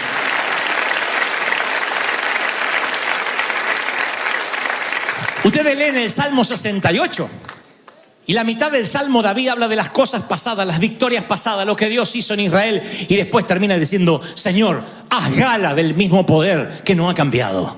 O sea, demuestra que tú sigues siendo el mismo. Eso es presentar un caso. Por ejemplo, estás queriendo atravesar una decisión importante. De pronto el Señor te dice que te muevas de tu lugar, que tomes una decisión de dejar el empleo, de dejar tu país, de mudarte de casa. Tienes pánico. En vez de decir, Señor, que sea tu voluntad, un día a la vez, tú le dices, Señor, estuve leyendo aquí en la jurisprudencia que una vez le dijiste a Abraham, sal de tu tierra y tu parentela. Y él obedeció, aunque no sabía dónde iba, cómo iba a ir, ni cuánto tiempo duraría la travesía. De modo que tú lo bendeciste porque él obedeció. ¿Me podrías bendecir al igual que Abraham? Porque si tú lo bendeciste a él, me tienes que bendecir a mí. Abraham era un profeta, yo soy un hispano, pero tú sigues siendo el mismo Dios que conecta los puntos. Tú sigues estando en el trono. Supongamos que eres una dama o son una pareja que no pueden tener hijos. En vez de decir, Señor, que tengamos hijos, ayúdanos esta noche. En vez de hacer eso, que a lo mejor necesita ayuda el pobre, pero digo, en vez de solo hacer eso, tú tendrías que presentar un caso. Tú tendrías que decir, Señor, mira, leí en las Escrituras que había una mujer llamada Ana que no podía tener hijos y que ella estaba tan triste y un día entró al templo y le dijo, si yo puedo quedar embarazada, yo te prometo que este hijo, como nace, te lo consagro a ti. Así. Va a ser tuyo, va a ser un siervo tuyo, me voy a encargar de instruirlo en tu camino. Se lo consagró antes de tenerlo y ella dio a luz un profeta. Así que si eso pasó con Ana, yo también tengo un vientre, tengo quien me haga el favor, tengo un marido. Así que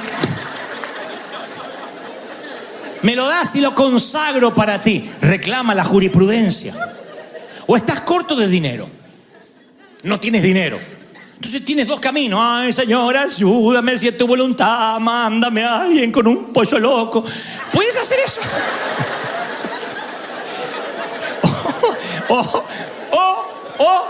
puede decir, Señor, yo leí aquí en los antecedentes legales que un día tomaste el lunch de un niño y lo transformaste en un alimento para 5.000 gentes, sin contar las mujeres y los niños. ¿Podría ese mismo Cristo multiplicador multiplicar mis finanzas hasta que yo salgo de esto? ¡Aleluya! Eso es dejar de picotear a ver si encuentra la voluntad de Dios. Eso es ir y presentar un caso. Y no hay un solo problema que puedas tener que no tenga un antecedente en las Escrituras. Enfermedad, la que quieras, todas.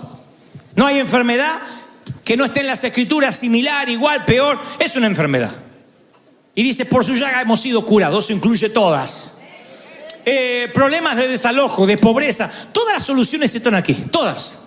Con gente como tú, como yo, con los mismos problemas, con acceso al mismo Dios. ¿De verdad vas a seguir diciendo, acompáñame este día? Cuando podrías vivir una vida de alto voltaje, una vida explosiva, una vida donde es inquietante no saber qué va a pasar, lleno de milagros. Eso es fascinante. Por último, no cometas el error de este ex torpe, porque ya no lo soy para orar al menos, de ir reclamando la justicia que crees que mereces. Cuando te presentes ante ese juez, ante ese Dios, tú no querrás pedir lo que mereces. Porque muchas veces yo le dije, Señor, yo estoy sirviéndote, mira los años que yo estoy, Señor, te he servido, yo soy una persona buena. Uno tiene esa creencia que Dios te mide, te puntualiza por tu desempeño. Señor, yo he sido bueno, siempre me congregué, he sido ujier, canté en el coro, y vamos a reclamar nuestros derechos. Y eso es lo peor que puedes hacer, porque creemos que merecemos ser bendecidos, que merecemos ser felices, y en realidad cuando presentamos nuestro caso delante de Dios no puede estar basado en nuestro crédito. Lo único que puede estar basado en nuestro caso es en el crédito que nos asignó Cristo en la cruz, en la gracia de Dios. Yo cometí el error de decir, Señor, mírame a mí, me merezco esto. Yo me acuerdo en la secundaria, en el high school, cursaba el segundo año en un colegio alemán, Werner von Siemens. Todos los profesores eran alemanes, mezcla de nazis con profesores. Pero había uno que no era alemán, el profesor de ciencias sociales. Y este profesor nos explicaba todo 3, 4, 5 veces. Todo el mundo nos daba tarea, pero este profesor sí la daba, pero decía, les doy tarea para que la hagan y aprendan, no para que yo la ande controlando. Jamás controlaba la tarea. Eran semestres, no se calificaba por trimestre, sino cada 6 meses. Al primer semestre me llega la calificación y yo, a pesar de que era bueno en la clase, me saqué una C, que no era la C de campeón, era la C de cabezón.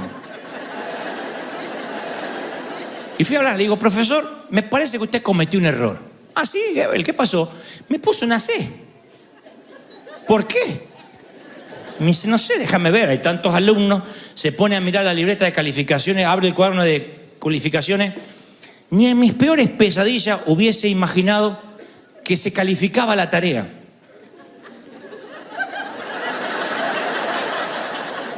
Me dice, claro, el promedio no le da porque, miren, la tarea tiene 0, 0, 0, 0, 0, 0, 0, 0, 0. Y usted no dijo que lo había subestimado. Y le digo, usted no dijo que la calificaba. No, yo dije que si no la quería no la hicieran.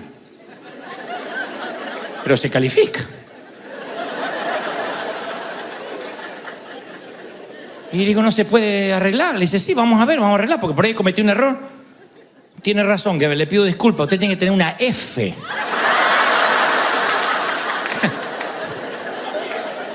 ¿Quiere que lo arregle? Y de repente la C me pareció justa. ¿Qué digo justa? Me pareció una ola de misericordia la C.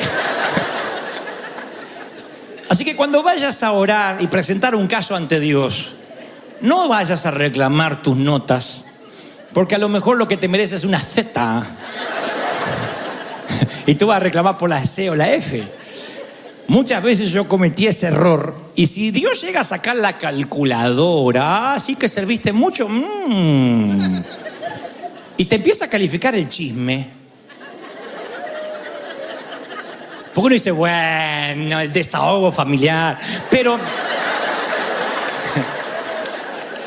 En la misma lista del homicida, dice, no entrarán al reino de los cielos los adúlteros. Uy, qué feo suena eso. Los fornicarios. Los chismosos. Los mentirosos. Los ladrones. Imagínense lo que nos diezman. Y tú fuiste a reclamar, Señor, pero yo estoy desde el desierto. Y no diezmaste. Pero estás entre los ladrones. Tienes razón. No siquiera puedes, no vas a entrar a Disney. Al cielo no vas a entrar.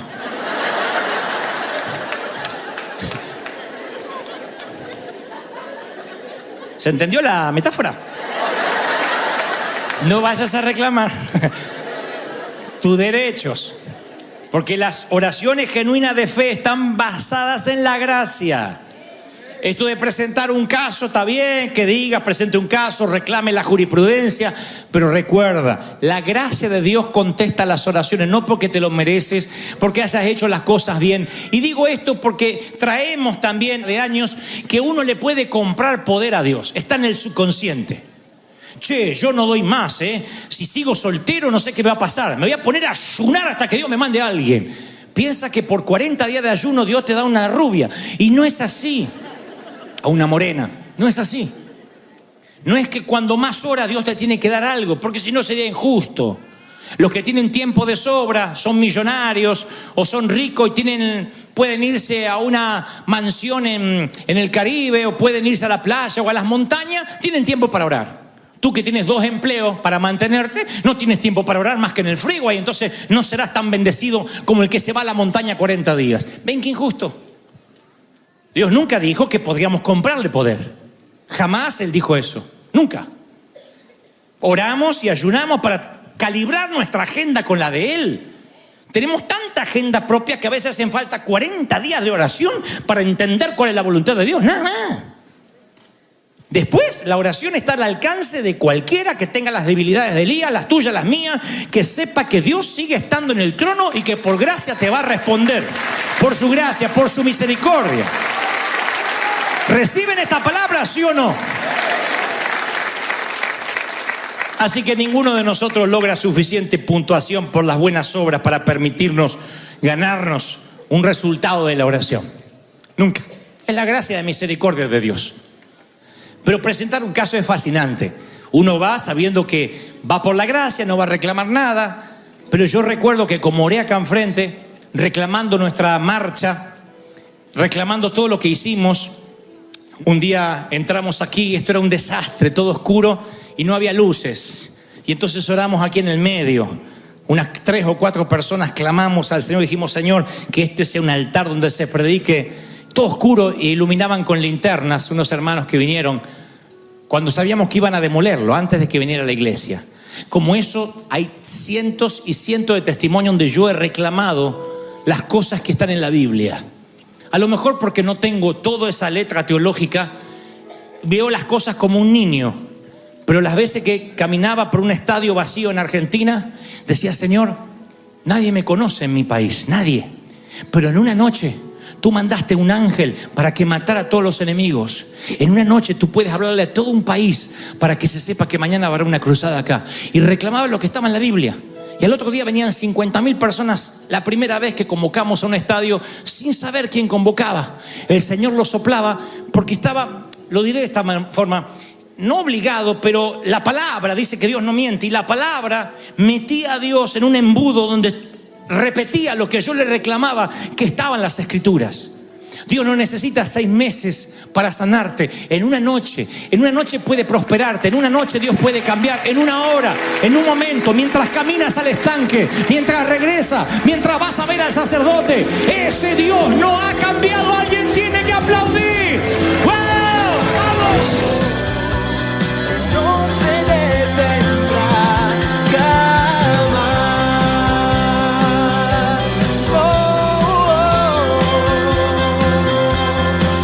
River Church es un río que no se detendrá jamás.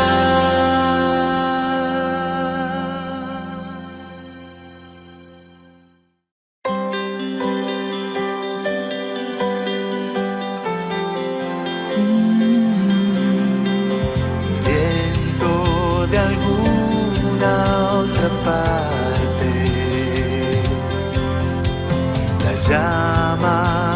se apagará. Es un río que no se detiene. Él larga por fin esta casa. El rey ha venido a morar. El avivamiento en calle Broadway. Riverjet es un río que no se detendrá jamás.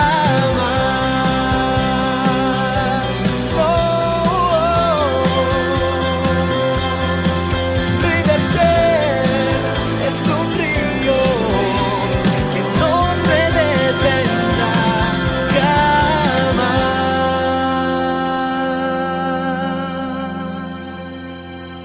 Un famoso autor de hace un par de siglos, Hans Christian Andersen, el famoso escritor danés de cuentos infantiles, narró la historia que estoy seguro que alguna vez escuchaste, que se llama el nuevo traje del emperador. Yo me tomé una licencia y en vez de emperador imaginé que bien pudo haber sido un rey, y eso le dio título a este mensaje: el rey está desnudo. Esa es la historia, el nuevo traje del emperador. La historia trata de un señor feudal. El cuento es famosísimo, ha tenido varias versiones cinematográficas, de hecho. Es un señor que tiene un gran complejo de narcisismo, se cree un semidios, se cree lindo, pechito de paloma, casi un argentino. Y nadie le puede llevar la contraria en el reino. Todo lo que él dice la gente lo aplaude. Diga lo que diga, así diga una burrada, tiene gente que lo aplaude. Puede decir cualquier tontería o bobería y siempre tiene gente que lo celebra. Y cuando dos timadores aparecen en la historia, que testigos de la ridícula situación del imperio, se dan cuenta que pueden ganar dinero con poco esfuerzo. Así que se presentan ante el emperador y le dice que le pueden confeccionar un traje de gala finísimo, con un hilo y con una seda que no existe en ninguno de los continentes. Por eso se lo van a confeccionar, pero la consigna es que quien luzca ese traje y no tenga el corazón puro no podrá ver la tela. Solo los de corazón puro podrán ver cómo luce el traje. Así que empiezan a confeccionar con hilos invisibles, con telas invisibles. No tenían nada porque eran timadores. Uno era mexicano con mamá salvadoreña y el otro argentino con mamá colombiana. Y perdonen si dejé a alguien afuera. Entonces, los tipos confeccionaban así, hacían... El rey venía y decía al emperador: falta mucho, ya vamos a terminar. El primero que no vio la tela fue el emperador. Él no veía nada, pero decir no veo nada sería confesar que no tenía un corazón puro. Así que le decían los sastres: ¿puede usted ver la tela? Magnífico, extraordinario. ¿Le gusta el color? Magnífico. No sabía qué decir si no estaba viendo el tipo. Así que esto hacían que confeccionaba, se tomaron su tiempo y finalmente viene el rey en calzones a probarse la tela, se la pone obviamente, no siente nada. Se mira al espejo, él se ve en calzones, pero decir que se ve en calzones significaría decir que no tiene un corazón puro. Y los que están alrededor, que saben la consigna, tampoco ven nada. Pero todos dicen: ¡wow! ¡Qué bien le queda! Nadie quiere confesar que no tiene corazón puro. Todos dicen: amén, aleluya, más santidad, gloria. Nadie se da por aludido. Es como cuando Dios habla en un sermón, que siempre están pensando: ay, qué bien que le viene esto a esta.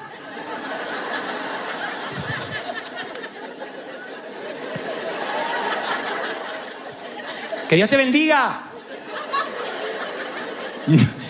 No, hablamos de egoísmo y pensamos en otro. Hablamos de orgullo y pensamos en otro. Bueno, esto es igual. Nadie quería reconocer que no estaba viendo el traje del rey. Y finalmente anuncia que el emperador va a estrenar su traje, ¿no? Y que lo va a hacer en presencia de toda la corte, de todos los cortesanos, de toda la gente. Así que anuncian: el rey o el emperador lucirá su gran traje con tela tan fina que solo podrán percibirla y valorarla los de corazón puro. Ya estaban avisados. y sale.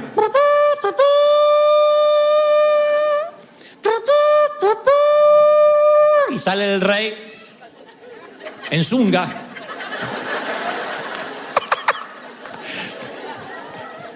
Y nadie veía nada.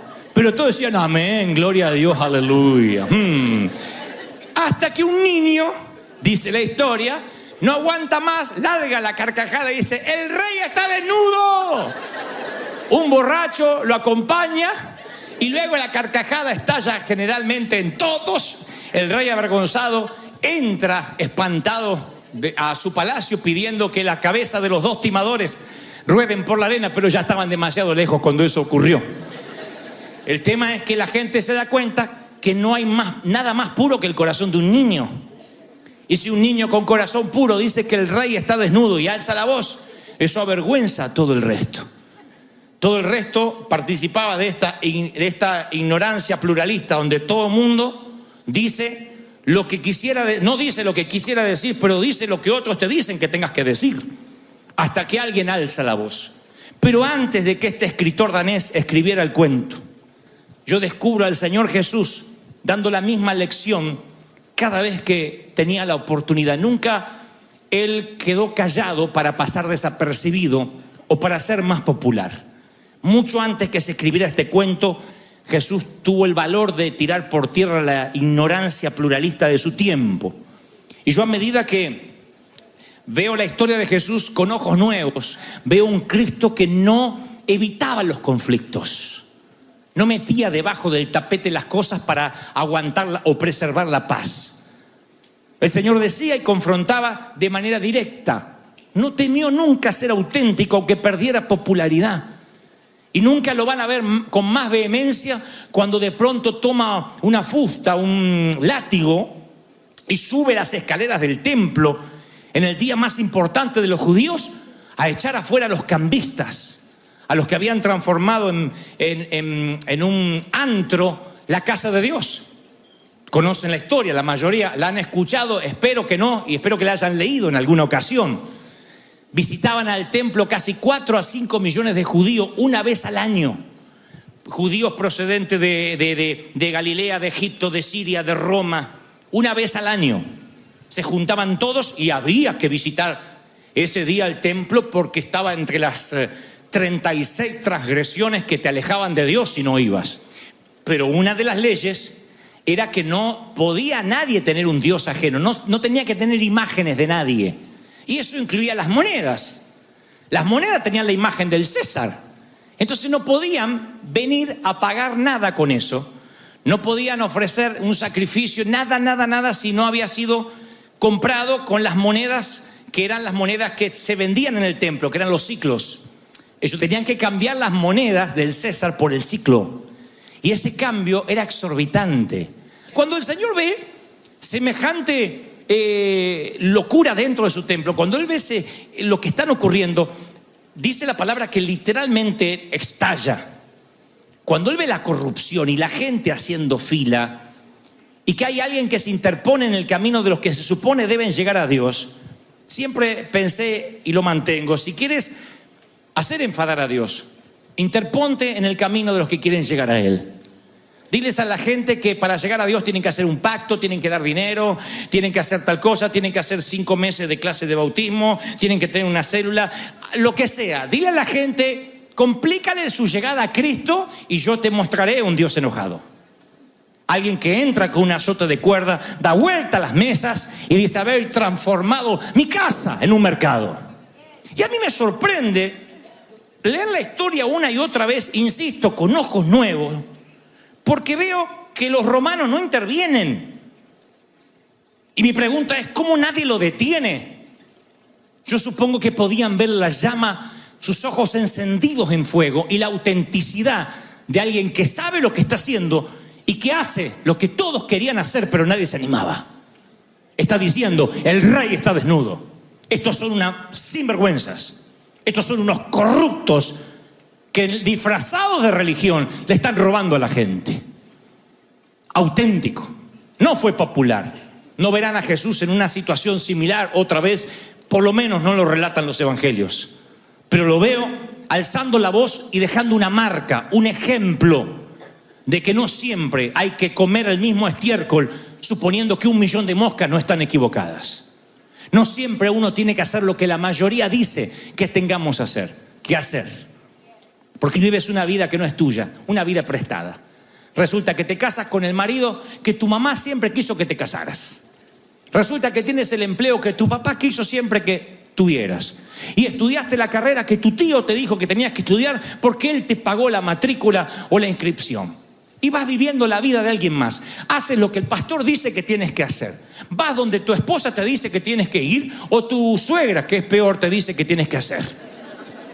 Y vas por la vida viviendo la vida de alguien más, siendo infiel a lo que Dios quería que seas desde el vientre de tu madre. Pierdes lo mejor que tenía el Señor, la autenticidad. ¿Cuál es la razón por la cual perdemos la autenticidad? Una sola palabra: el miedo al rechazo. A que de pronto piensen que porque soy distinto no tengo lo que se supone que Dios debe haberme dado. Y nos da miedo enfrentar, nos da miedo hablar. ¿De dónde sale ese miedo al rechazo, ese temor? De la infancia, de la adolescencia o de cuando te casaste. No hay una sola persona aquí en este arena hoy que no haya tenido alguien a quien haya querido agradar en algún momento de su vida.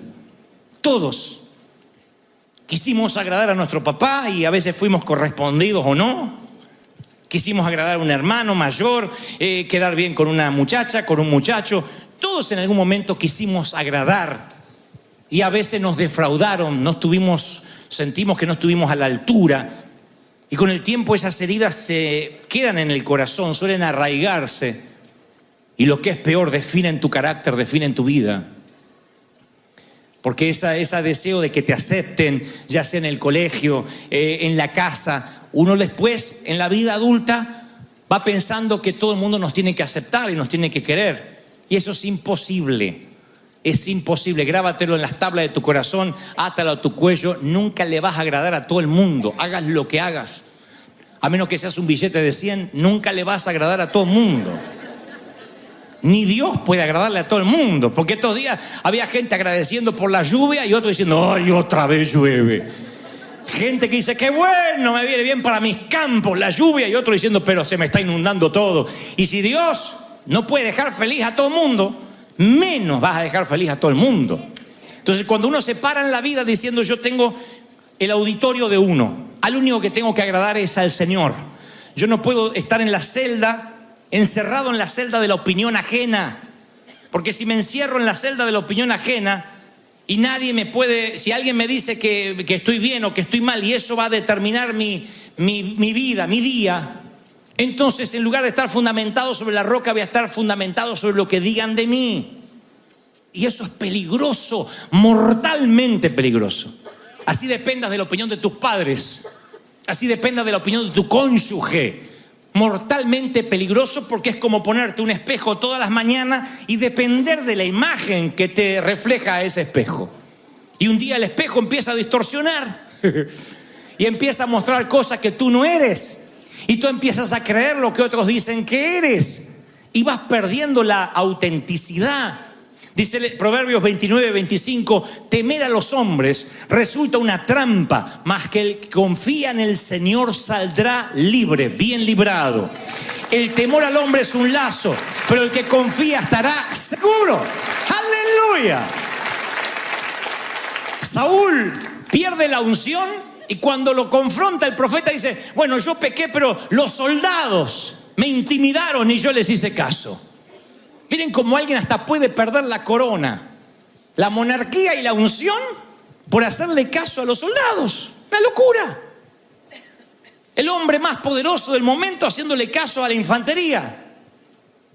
Cuando los demás deciden qué hacer, qué tienes que ponerte, cómo tienes que conducirte, qué tienes que emprender, vives en una arena movediza porque, insisto, estás atrapado en la celda de la opinión ajena. Y la palabra dice: ay de ustedes cuando los elogien. No se olviden que los antepasados de esta gente trataban así a los falsos profetas. Entonces, cuando tú buscas el aplauso o el elogio, caer bien a todo el mundo, hay un momento que la dicotomía que se produce entre lo que quieres mostrar y lo que no eres es agotador, es estresante. Yo sé que todo el mundo, nosotros hemos estado alguna vez en un cumpleaños, en una boda, en esas fiestas donde no llegaste a tiempo con la dieta, pero hay que lucir. Tampoco estás para comprarte un traje nuevo, o una falda nueva, un vestido nuevo, y lo tienes que meter como tenga que meterse. Entonces te acuestas en la mesa así y decís, cerrame el pantalón, cerrame el pantalón. Y alguien te cierra el pantalón así y parece que ahí se están metiendo los animales al arca. Y vas, no, pero a los varones también nos pasa eso. Y vamos así, ¿no? Con los zapatos, los dedos están así como empanada recién hecha, así con los repulgues para adentro. Y estás así. ¿Cuánto uno puede aguantar así? Yo he visto gente que te das cuenta que no nació con esos tacos. Viene así. Parece la lagartija National Geographic. Ahora imagínense vivir así todo el tiempo. Vivir con tacos altos. Vivir con faja. Imagínense vivir fingiendo todo el tiempo. Lleven esto a lo emocional, a lo espiritual. Por eso hay tan poca desnudez emocional en las iglesias. Y la desnudez emocional no es llorar, levantar las manos. Es decir, yo estoy en problemas, ayúdeme. ¿Sabe? Estoy atrapado en un matrimonio infeliz. Y no necesariamente por infidelidad. Soy infeliz, ayúdeme. Hay muy poca desnudez espiritual. Mire, yo estoy atrapado en la pornografía. Yo estoy en la iglesia, vengo, pero tengo una doble vida que nadie sospecha. Y me siento sucio o sucia tan solo de pensarlo, pero creo que si tengo que salir de esto no hay mejor cosa que decírselo a una persona de Dios para que ore y me ayude a salir. No hay. O por lo menos escasea. Porque el gran tema es perfumarnos, ponernos la máscara y demostrar que todo está bien. La escritora Anne Lamott escribe en un fabuloso libro llamado Viaje Seguro, dice, en general todo está enmascarado en este mundo, perfumado o disfrazado, pero resulta conmovedor y hasta seductor cuando uno ve a alguien real y humano de verdad. No vemos mucha gente que realmente es humana. Yo voy a las escrituras y digo siempre lo mismo. Perdonen si lo he repetido tantas veces, pero veo los salmos, por ejemplo, y yo lo que leo es poesía descarnada. Veo a un rey diciendo, claro, ahora le ponemos todas esas de salmista, dice David, aleluya, temprano yo me levantaré. Pero si uno le quita toda esa religiosidad, está diciendo, yo me levanto temprano, no puedo dormir porque siento que mis enemigos me persiguen, porque tengo miedo. Eso cuando habla de los miedos, no creerán lo que dice David de su lujuria, o lo que dice de su propia concupiscencia o de su pecado, o de cómo se le envejecieron los huesos y el corazón se le amilanó cuando pecó y lo ocultó. Eso es lo que David escribe, desnudez emocional. Lujo que casi no existe en las iglesias. Diré esto otra vez, este debería ser el sitio más auténtico del planeta. El lugar donde la gente pueda venir con confianza a confesar sus dudas, a levantar la mano como en el colegio y decir, yo no entendí. Explíquenmelo otra vez con manzanitas. Sin embargo, en la mayoría de las iglesias, esa ignorancia pluralista abunda. Un montón de gente simula que es santa y no lo es. Y el problema no es que simule, el problema es que no encuentra solución a su pecado porque no lo confiesa, porque lo ocultamos, porque tememos que nos van a rechazar, que somos demasiado pecadores aún para estar en la iglesia. Y yo sigo diciendo, la autenticidad es lo único que te va a conectar con el Señor. Porque veo a Jesús y lo que más me llama la atención es su autenticidad. ¿Por qué nos ponemos máscara? Porque no queremos que nos vean vulnerables. Mi querido, amar es vulnerabilidad. ¿Quién ama y se protege o se blinda el corazón? Es imposible. Cuando amas, entregas. Y cuando entregas, puede que te lo rompan. Pueden que el corazón lo hagan añicos. Ahora, si quieres que nadie te rompa el corazón, también tengo la solución. Manténlo intacto, blíndalo, no le des el amor ni siquiera a una mascota. Porque se te va a morir la mascota y también te va a romper el corazón. Así que no tengas ni mascota y distrae tu corazón con lujos y con salidas y con actividades. Y puedes que sobreviva un par de años. Al final de los años vas a estar solo, con el corazón intacto, sin haber amado. Es imposible decir voy por la vida y no confío en nadie. En algún momento vas a tener que confiar. Vas a tener que amar. Porque hay alguien que te amó y que sigue confiando en ti, que te sigue amando. Así que eso está en nuestro ADN.